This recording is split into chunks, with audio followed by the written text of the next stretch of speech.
दोस्तों, आज मैं आपको ब्राज़ील के एक फेमस नॉवेलिस्ट पॉलो कोएल्हो की internationally famous the alchemist novel का हिंदी वर्जन सुनाने वाली हूँ। ये बहुत ही इंटरेस्टिंग नॉवल है, तो चलिए सुनते हैं द एल्केमिस्ट का पहला पार्ट। लड़के का नाम सेंटियागो था। जब वह अपनी भेड़ों के झुंड के साथ उस वीरान गिरजाघर में पहुंचा, तब शाम ढल रही थी। गिरजाघर की छत बहुत पहले कभी गिर चुकी थी और जिस स्थान पर कभी प्रार्थना सामग्री का कक्ष हुआ करता था, वहां अब चिनार का एक विशाल दरख्त उगाया था। उसने वहीं पर रात बिताने का फैसला किया।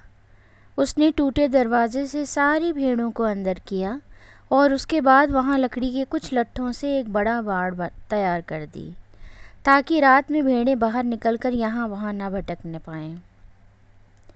वैसे उस इलाके में भेड़िए तो नहीं थे, लेकिन एक बार रात में एक भेड़ बाहर कहीं जा भटकी थी और लड़के को अगला पूरा दिन उसको तलाशते हुए बर्बाद करना पड़ा था। उसने अपने जैकेट से फर्श को बुहारा और जो पुस्तक उसने अभी अभी पढ़कर समाप्त की थी, उसे तकिए की तरह इस्तेमाल कर लेट गया। उसने मन ही मन कहा कि अब से मुझे मोटी पुस्तकें पढ़नी होंगी। वे लंबे समय तक चलती हैं और उनके तकिए भी ज़्यादा आरामदेह होते हैं। अभी अंधेरा ही था जब उसकी नींद खुली और जब उसने ऊपर की ओर देखा तो उसे टूटी हुई छत के पार तारे दिखाई दिए। मुझे कुछ देर और सोते रहना चाहिए था, उसने सोचा। उसने रात में वही सपना एक बार फिर देखा था जो एक हफ्ते पहले देखा था, और एक बार फिर वही हुआ था कि सपना पूरा होने से पहले ही उसकी नींद खुल गई थी। वो उठा और अपनी लाठी लेकर उन भेड़ों को जगाने लगा जो अभी भी सोई हुई थीं। उसने देखा था कि उसके जागते ही उसके ज़्यादातर जानवर भी हिलने डुलने लगे थे, मानो कोई रहस्यमयी शक्ति थी जिसने उसके जीवन को उन भेड़ों के जीवन से बांध रखा था जिनके साथ वह पिछले 2 वर्ष गुजार चुका था, और भोजन पानी की तलाश में उनको इस गांव से उस गांव तक ले जाता रहा था। उनको मेरी इस कदर आदत पड़ चुकी है कि अब वे समझने लगी हैं कि मैं कब क्या करता हूँ, वह बुदबुदाया। इस बारे में कुछ पल सोचने के बाद उसे लगा कि बात इसके उलट भी हो सकती है, कि वह खुद ही उनकी दिनचर्या का आदी हो गया हो। लेकिन उनमें से कुछ भेड़ें ऐसे भी थीं जिन्होंने जागने में थोड़ा ज़्यादा वक्त लिया। उसने एक एक कर उनको अपनी लाठी से कोंचते हुए उनका नाम लेकर पुकारा। उसका हमेशा से यह विश्वास रहा था कि वह जो कुछ भी कहता है, भेड़ें उसे समझ लेती हैं। इसलिए ऐसे वक्त भी आते रहे थे जब किसी पुस्तक को पढ़ते हुए उसे उसके जो हिस्से बहुत प्रभावित करते थे, वे हिस्से वह भेड़ों को पढ़कर सुनाया करता था, या ऐसे वक्त जब वह उनको चरगाहों से जीवन गुजारते गरीडियों के अकेलेपन या खुशियों के बारे में बताता था। कभी कभी वह उनके सामने उन चीज़ों पर टिप्पणियां भी करता था जो उसने उन गांवों में देखी होती थी जहां से वो गुजरे हुए होते थे। लेकिन पिछले कुछ दिनों से वह उनसे सिर्फ एक ही बात करता रहा था, एक लड़की के बारे में जो उस गांव के एक दुकानदार की बेटी थी, जहां वे 4 दिन बाद पहुंचने वाले थे। उस गांव में वह एक ही बार गया था पिछले साल। वह दुकानदार कपड़ों की एक दुकान का मालिक था और वो हमेशा कहा करता था कि भेड़ों का ऊन उसी के सामने काटा जाए ताकि किसी तरह की कोई धोखाधड़ी ना हो। उसके एक दोस्त ने उसे उस दुकान के बारे में बताया था और वह भेड़ों को लेकर वहां गया था। मैं कुछ ऊन बेचना चाहता हूँ, लड़के ने दुकानदार से कहा। दुकान में ग्राहकों की भीड़ थी, इसलिए दुकानदार ने गड़ेरिये से दोपहर बाद तक इंतज़ार करने को कहा।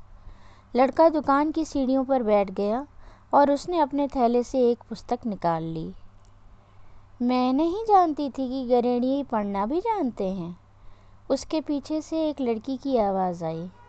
वह लड़की एंडालूसिया इलाके की ख़ास पहचान लिए हुए थी।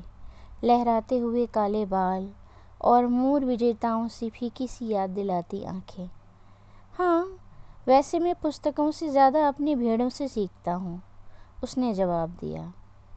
उनके बीच 2 घंटे तक बातचीत होती रही, जिस दौरान लड़की ने बताया कि वह उस दुकानदार की बेटी है। उसने गांव के जीवन के बारे में बताया कि यहाँ हर दिन एक जैसा होता है। गडेरिए ने उस इंडोनेशिया के देहातों के बारे में बताया और उन कस्बों की खबरें सुनाई जहाँ रुकता हुआ वह आया था। वह अभी भेड़ों से बतियाता आ रहा था, इसलिए यह वार्तालाप एक सुखद बदलाव था। तुमने पढ़ना कैसे सीखा? बातचीत के दौरान लड़की ने पूछा। जैसे हर कोई सीखता है, उसने कहा, स्कूल में। अच्छा, अगर तुम्हें पढ़ना आता है तो फिर निरे गरेड़िए क्यों हो? जवाब में लड़का कुछ यूं बुदबुदाया, जिससे वह उसके सवाल का जवाब टाल सकता था। वो अच्छी तरह जानता था कि लड़की उसकी बात कभी नहीं समझ पाएगी। उसने अपनी यात्राओं के किस्से जारी रखे और लड़की खौफ और अचरज से अपनी भूरी आंखें फाड़े उसकी बातें सुनती रही। जैसे जैसे समय बीतता गया, लड़के ने पाया कि वह कामना कर रहा था कि काश वह दिन कभी न बीते। लड़की का बाप उसी तरह व्यस्त बना रहे और उससे 3 दिन तक इंतज़ार कराता रहे। उसने पाया कि वह कुछ ऐसा अनुभव कर रहा था जैसा उसने उससे पहले कभी नहीं किया था। हमेशा हमेशा के लिए एक जगह पर टिक कर रहने की आकांक्षा। उसे लगा कि काले बालों वाली उस लड़की के साथ उसके दिन कभी पहले जैसे नहीं रह जाएंगे।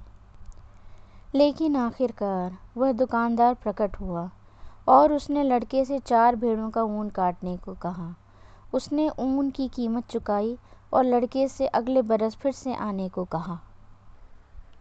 और अब सिर्फ 4 दिन बाकी थे जब वह एक बार फिर उसी गांव में पहुंचने वाला था। वह उत्तेजना से भरा हुआ था और उसी के साथ साथ असहज भी महसूस कर रहा था। क्या जाने वह लड़की उसे भूल ही चुकी होगी। इस बीच न जाने कितने गरेड़िए आए होंगे और अपना ऊन बेच कर गए होंगे। इससे कोई फर्क नहीं पड़ता, उसने अपनी भेड़ों से कहा। मैं दूसरी जगहों की कई दूसरी लड़कियों को जानता हूँ। लेकिन उसका दिल जानता था कि इससे फ़र्क पड़ता है, और वह जानता था कि समुद्री मल्लाहों और घुमंती विक्रेताओं के लिए ही तरह गरेड़ियों को भी कभी कभी कोई ऐसा कस्बा मिल ही जाता है जहाँ कोई ऐसा व्यक्ति होता है जिससे मिलकर वो निश्चिंत खाना बदोशी के जीवन के आनंद को भूल सकते हैं।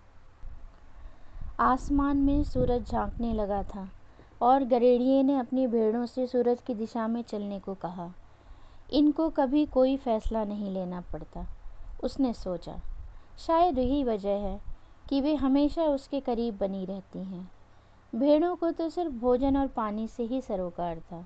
जब तक लड़का एंडोलूसिया के सबसे अच्छे चारगाह खोजने में काबिल बना रहेगा, वे उसकी दोस्त बनी रहेंगी। हाँ, उनके सब दिन समान होते थे। दिन उगने से लेकर दिन डूबने तक वही अंतहीन जैसा लगता समय। और उन्होंने अपने जीवन में कभी कोई पुस्तक नहीं पढ़ी थी, और जब लड़का उनके शहरों के दर्शनीय स्थलों के बारे में कुछ बताता था तो उनको कुछ भी समझ में नहीं आता था। वे तो भोजन और पानी मात्र से संतुष्ट थीं, और बदले में वे उदारतापूर्वक अपना ऊन, अपना साथ और कभी कभार अपना गोश्त दे दिया करती थी। लड़के ने सोचा, अगर मैं आज एक दैत्य बन गया था और उन्हें एक एक कर मार डालने का फैसला कर लेता, तो उनको तभी इस बात का एहसास होता जब ज़्यादातर रेवड़ को काट डाल गया होता। वे मुझ पर भरोसा करती हैं और वो भूल चुकी हैं कि उनको किस तरह अपनी सहज बुद्धि पर भरोसा करना चाहिए, क्योंकि मैं ही उनका भरण पोषण करता हूँ। लड़के को अपने इन ख्यालों पर आश्चर्य हुआ।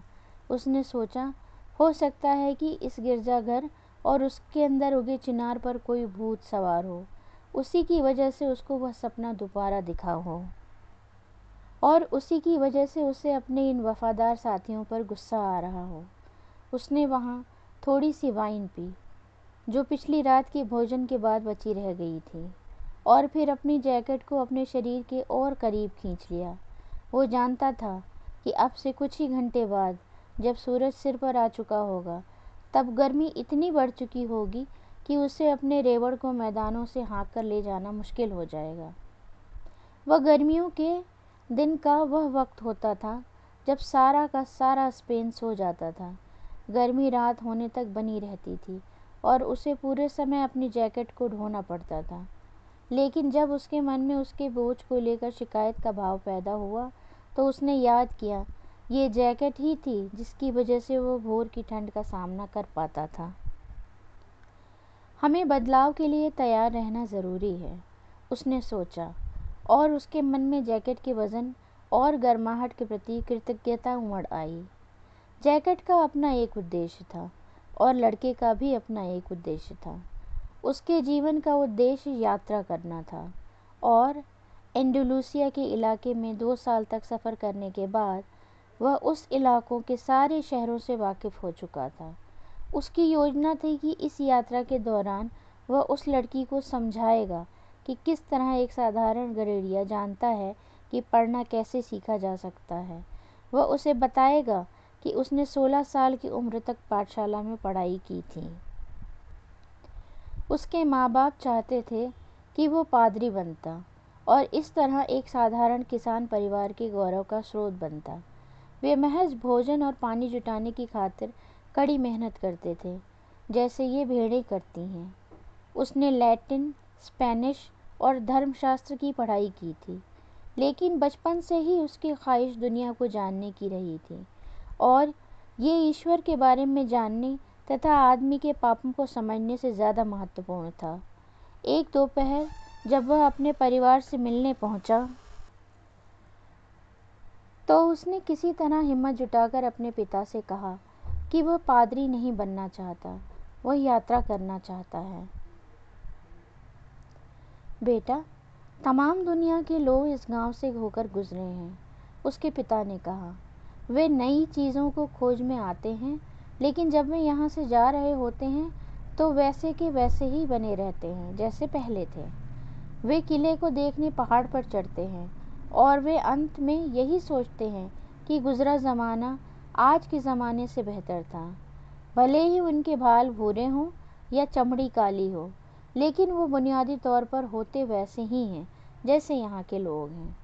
लेकिन मैं कस्बों में जाकर वहाँ के वे किले देखना चाहता हूँ जिनमें लोग रहते हैं, लड़के ने समझाया। वे लोग जब हमारे गांव देखते हैं तो कहते हैं कि वे यहाँ हमेशा के लिए बस जाना चाहते हैं। उसके पिता ने अपनी बात जारी रखी। ठीक है, मैं भी उनके मुल्क देखूंगा और देखूंगा कि वे किस तरह के रहते हैं, बेटे ने कहा। जो लोग यहाँ आते हैं उनके पास ढेर सारा पैसा होता है, इसलिए वो यात्रा कर पाते हैं, उसके पिता ने कहा। हमारे बीच तो सिर्फ वही लोग यात्राएं करते हैं जो गरीब होते हैं। तो ठीक है, मैं गरीब ही बनूंगा, उसके पिता ने फिर कुछ नहीं कहा। अगले दिन उसने बेटे के लिए एक बटुआ दिया जिसमें सोने के 3 प्राचीन स्पेनिश सिक्के थे। ये सिक्के मुझे एक दिन खेत में मिले थे। मैं चाहता था कि ये तुम्हें विरासत में मिलते, लेकिन अब तुम इनसे अपनी भेड़ें खरीदना। जाओ चारगाहों में। लेकिन एक दिन आएगा जब तुम्हें समझ में आएगा कि हमारे गांव से अच्छी जगह कोई दूसरी नहीं है, और हमारे यहाँ की स्त्रियों से सुंदर कोई दूसरी स्त्रियाँ नहीं हैं। और उसने लड़के को आशीर्वाद दिया। लड़का स्वयं अपने पिता की आंखों में दुनिया भ्रमण करने की सक्षम होने की आकांक्षा देख सकता था, एक ऐसी आकांक्षा जो अभी भी जीवित थी, बावजूद इसके कि उसके पिता पीने के लिए पानी, खाने के लिए भोजन और हर रात एक ही छप्पर तले सोने के बोझ तले वर्षों पहले उस आकांक्षा को दफना चुके थे। क्षितिज पर लालिमा छाई हुई थी और अचानक सूरज प्रकट हुआ। लड़के ने अपने पिता से हुई उस बातचीत के बारे में सोचा और खुश हुआ। इस बीच वह बहुत से किले देख चुका था और बहुत सी स्त्रियों से मिल चुका था, लेकिन उनकी बराबरी कोई नहीं कर सकती थी जो उसके बाद के कई दिनों तक उसकी राह देखती रही थी।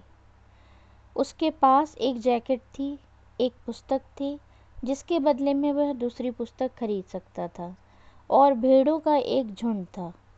लेकिन सबसे अहम बात यह थी कि वह हर एक दिन अपने सपने को जी पा रहा था।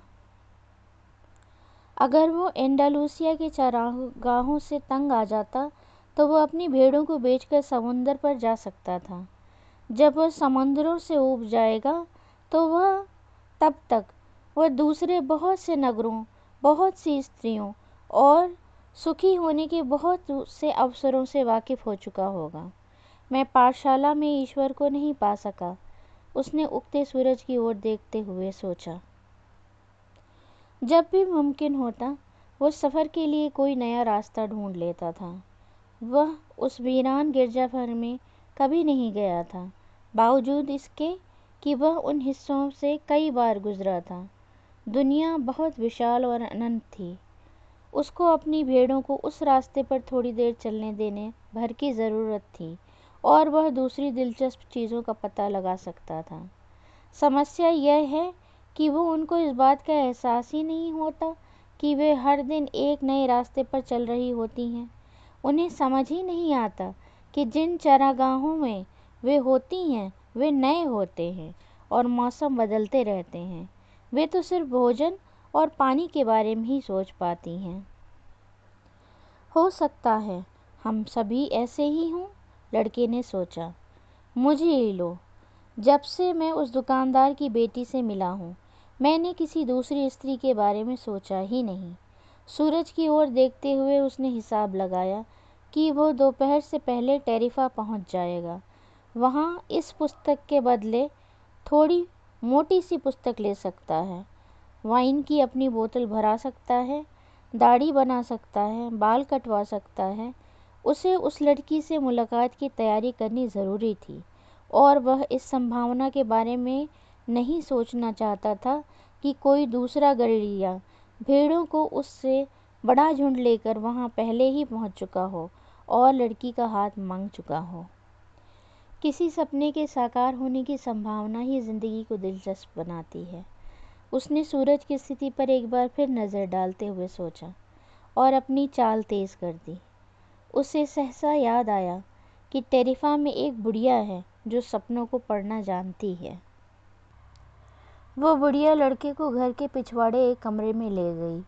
उस कमरे और उसके बैठक कक्ष के बीच रंग बिरंगे मनकों का एक बड़ा पर्दा लगा हुआ था। कमरे में एक मेज़, यीशु के पवित्र हृदय की एक तस्वीर और 2 कुर्सियाँ थीं। वह स्त्री बैठ गई और उसने लड़के से भी बैठ जाने को कहा। फिर उसने लड़के की दोनों हथेलियों और अपने हाथ को अपने हाथों में थाम लिया और धीमे स्वर में प्रार्थना करने लगी। वो किसी जिप्सी प्रार्थना की तरह लगती थी। लड़के को जिप्सियों का अनुभव था जो उसे रास्ते में मिलते रहे थे। वे भी यात्रा किया करते थे, लेकिन उनके साथ भेड़ें नहीं होती थीं। लोगों का कहना था कि जिप्सी दूसरों को ठगकर उनका जीवन गुजारते हैं। ये भी कहा जाता था कि उनका शैतान के साथ समझौता था और वे बच्चों का अपहरण कर उनको अपने रहस्यमय डेरों पर ले जाते थे और उनको अपना गुलाम बनाकर रखते थे। लड़का बचपन में इस आशंका से बेहद डरा रहता था कि कहीं उसको जिप्सी न पकड़ ले जाएं, और इसलिए जब उस औरत ने उसके हाथ अपने हाथों में लिए तो उसका बचपन का वह डर वापस लौट आया। लेकिन फिर लड़के ने खुद को सांत्वना देते हुए सोचा कि उस औरत ने वहाँ ईसा के पवित्र हृदय की तस्वीर लगा रखी है। वह नहीं चाहता था कि उसके हाथ कांपने लगे और औरत को लगे कि वह डर रहा है। बहुत ही दिलचस्प, औरत ने लड़के की हथेलियों पर अपने नज़रें गड़ाए हुए रखते हुए कहा, और फिर वह खामोश हो गई। लड़का अंदर ही अंदर घबरा रहा था। उसके हाथ कांपने लगे और औरत ने इसे महसूस किया। लड़के ने जल्दी से अपने हाथ वापस खींच लिए। मैं यहाँ आपसे अपनी हाथ की रेखाएं पढ़वाने नहीं आया था, उसने कहा। उसे वहाँ आने पर पछतावा हो रहा था। पल भर को उसके मन में आया कि वह उसकी फीस अदा करे और वहाँ से चलता बने। उसे ये भी लगा कि वह बार बार आने वाले अपने उस सपने को कुछ ज़्यादा ही अहमियत दे रहा है। तुम यहाँ इसलिए आए थे ताकि अपने सपने के बारे में जान सकते, बुढ़िया ने कहा। और सपने ईश्वर की ज़बान होते हैं। जब वह हमारी ज़बान में बात करता है तो मैं समझ सकती हूँ कि उसने हमसे क्या कहा है।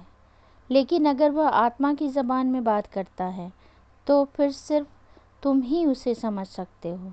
बहरहाल जो भी हो, मैं तुमसे इस सलाह के लिए फ़ीस तो लूँगी ही। लड़के ने सोचा यह भी इसकी एक और चाल है, लेकिन फिर उसने जोखिम उठाने का मन बना लिया। आखिर एक गठरिया को भेड़ियों और भूख से निपटने के जोखिम तो उठाने ही पड़ते हैं, और यही चीज़ उसके जीवन को रोमांचक बनाए रखती है। मुझे एक ही सपना 2 बार आया है, उसने कहा। सपने में मैंने देखा कि मैं अपने भेड़ों के साथ एक चारागाह में हूँ। तभी एक बच्ची आई और वह भेड़ों के साथ खेलने लगी। मुझे ये पसंद नहीं है कि लोग ऐसा करें, क्योंकि भेड़ें अजनबियों से डर जाती हैं, लेकिन लगता है कि बच्चे उनको डराए बिना उनके साथ खेल सकते हैं। मैं इसकी वजह नहीं जानता। मैं नहीं जानता कि भेड़ों को इंसान की उम्र के बारे में कैसे पता चल जाता है। मुझे अपने सपने के बारे में और बताओ, औरत ने कहा। मुझे आप अपना खाना पकाना है और तुम्हारे पास ज़्यादा पैसे तो हैं नहीं, लेकिन मैं तुम्हें ज़्यादा वक्त नहीं दे सकती। वो बच्ची मेरी भेड़ों के साथ कुछ देर खेलती रही, लड़के ने कुछ अनमने भाव से कहा। और फिर उस बच्ची ने अचानक मेरे दोनों हाथ पकड़े और मुझे मिस्र के पिरामिडों पर ले गई। वो पल भर को रुका, ये जानने के लिए कि क्या वह औरत जानती है कि मिस्र के पिरामिड क्या हैं, लेकिन औरत ने कुछ नहीं कहा। फिर मिस्र के पिरामिडों पर ये शब्द उसने बहुत धीरे धीरे बोले थे ताकि औरत उनको समझ सके। उस बच्ची ने मुझसे कहा, अगर तुम यहाँ आओगे तुम्हें यहाँ पर एक छिपा हुआ खजाना मिलेगा। और जिस वक्त वह मुझे ठीक ठीक वह जगह दिखाने वाली थी जहाँ वह खजाना छिपा हुआ था, तभी मेरी नींद खुल गई, दोनों बार। औरत कुछ देर खामोश रही, फिर उसने दोबारा उसके हाथ अपने हाथ में ले लिए और उनको गौर से देखने लगी। अब मैं तुमसे कोई फीस नहीं लूँगी, उसने कहा, लेकिन अगर तुम्हें वह खजाना मिल गया तो मैं उसका 10वां हिस्सा लूँगी। लड़का खुश होकर हंस पड़ा। ये वह इसलिए खुश था कि छिपे हुए खजाने के उस सपने की वजह से वह अपना वो थोड़ा सा पैसा बचा पा रहा था जो उसके पास था। ठीक है, इस सपने के बारे में समझाओ, उसने कहा। सबसे पहले कसम खाओ कि जो मैं तुम्हें बताने वाली हूँ उसके बदले में तुम मुझे अपने खजाने का 10वां हिस्सा दोगे। गडेरिया ने कसम खाई। बुढ़िया ने उसे ईसा की पवित्र हृदय की ओर देखते हुए फिर से कसम खाने को कहा। यह सपना संसार की भाषा में है, उसने कहा। मैं इसकी व्याख्या कर सकती हूँ, लेकिन यह व्याख्या बहुत मुश्किल है। यही वजह है कि मुझे लगता है कि जो कुछ तुम्हें मिलने वाला है उसके एक हिस्से पर मेरा हक बनता है। और यह रही मेरी व्याख्या। तुम्हें मिस्र के पिरामिडों पर जाना चाहिए। मैंने उनके बारे में कभी सुना तो नहीं है, लेकिन अगर वे तुम्हें किसी बच्चे ने दिखाए थे तो इसका मतलब है कि उनका वजूद है। वहाँ तुम्हें एक खजाना मिलेगा जो तुम्हें अमीर बना देगा। पहले तो लड़के को थोड़ा आश्चर्य हुआ, फिर चिढ़ भी हुई। यह जानने के लिए तो उसे बुढ़िया की ज़रूरत ही नहीं थी, लेकिन फिर उसे याद आया कि इसके लिए उसे कोई पैसा नहीं देना है। सिर्फ इतनी सी बात के लिए मुझे अपना वक्त बर्बाद करने की ज़रूरत नहीं थी, उसने कहा। मैंने तुमसे पहले ही कहा था कि तुम्हारा सपना मुश्किल किस्म का है। बहुत सरल दिखने वाली चीज़ें ही ज़िंदगी की सबसे असाधारण चीज़ें होती हैं। सिर्फ अक्लमंद लोग ही उनको समझ सकते हैं, और चूंकि मैं अक्लमंद नहीं हूँ, इसलिए मुझे हाथ की रेखाएं पढ़ने जैसी दूसरी कलाएं सीखनी पड़ी हैं। ठीक है, ये बताओ कि मैं मिस्र पहुँचूँगा कैसे? मैं तो सिर्फ सपनों का व्याख्यान कर सकती हूँ। मैं उनको वास्तविकता में बदलना नहीं जानती, इसलिए मुझे अपना जीवन चलाने के लिए अपनी बेटियों पर निर्भर रहना पड़ता है। और अगर मैं कभी मिस्र तक पहुँच ही न पाया तो मुझे कुछ भी नहीं मिलेगा। वैसे भी ये पहली बार नहीं होगा। और फिर औरत ने लड़के से कहा कि अब तुम जाओ, वैसे भी मैं तुम्हारे साथ अपना बहुत वक्त बर्बाद कर चुकी हूँ। लड़का बहुत निराश था। उसने फैसला किया कि अब वह आगे से कभी सपनों पर विश्वास नहीं करेगा। उसे याद आया कि उसे बहुत सारे काम निपटाने थे। उसने बाजार जाकर कुछ खाया। अपनी पुस्तक के बदले उसने कुछ मोटी सी एक पुस्तक हासिल की, और जो नई वाइन उसने खरीदी थी उसे चखने के लिए वो चौक की ही एक बेंच पर जाकर बैठ गया। दिन गर्म था और वाइन पीकर उसे ताजगी मिली। उसकी भेड़ें नगर के द्वार पर उसके एक दोस्त के तबेले में थीं। लड़का इस नगर के बहुत से लोगों से परिचित था। इसी वजह से उसे यात्रा आकर्षित करती थी। वह हमेशा नए दोस्त बना लेता था और उनके साथ उसे अपना सारा समय भी नहीं गुजारना पड़ता था। जब किसी को उन्हीं लोगों को रोज़ रोज़ देखना पड़ता है, जैसा कि उसके साथ पाठशाला में हुआ करता था, तो वे लोग अनंततः उस व्यक्ति की ज़िंदगी का हिस्सा बन जाते हैं और फिर वे उस व्यक्ति को बदलना चाहते हैं। अगर कोई व्यक्ति वैसा नहीं होता जैसा दूसरे उसे देखना चाहते हैं, तो वे लोग उससे नाराज़ हो जाते हैं। लगता है कि हर व्यक्ति के दिमाग में स्पष्ट रूप से यह धारणा बैठी होती है कि दूसरे लोगों को अपना जीवन कैसे जीना चाहिए, लेकिन खुद उसे कैसे जीवन जीना चाहिए, ये बात वो नहीं जानता। उसने फैसला किया कि वह तब तक इंतज़ार करेगा जब तक कि सूरज और थोड़ा ढल नहीं जाता। इसके बाद ही वह अपने रेवड़ को लेकर मैदानों को पार करेगा। अब से 3 दिन बाद वह उस दुकानदार की बेटी के साथ होगा। दोस्तों, आज का पहला पार्ट यहीं तक। नेक्स्ट पार्ट को मैं फिर से प्रेजेंट करूँगी।